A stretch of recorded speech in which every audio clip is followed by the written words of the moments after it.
Have you got the time that you can spend doing that? Then my advice to you is think outside the box, right? So if you're working with your builder, think outside the box a little bit if you are not compliant. So things such as fence heights. So because your fence is allowed to shadow that area, and then your shadow can cast up against that same shadow and not be an issue, right? So fence heights is a great one where you can say, well, if I put fence extenders on my existing fence, then I can show a fence on my plans at 2 meters instead of 1.8. The maximum you can show is 2 meter high fences. So you can't put up a 6 meter high fence and think, oh, now I comply.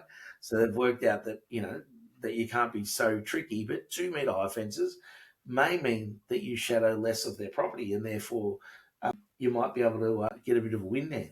You can look at potentially lowering the site cut of the home, so dropping the house down a little bit. Again, we wouldn't encourage people to build their home almost into a hole, because then it ends up like a swimming pool and water gets under it. So again, talk with your builder, but if they can do a slightly deeper site cut, that might help. You can look at things like removing eaves is a great example. So the home design might have eaves upstairs. By removing those eaves, it casts a smaller shadow. So that could be one for you.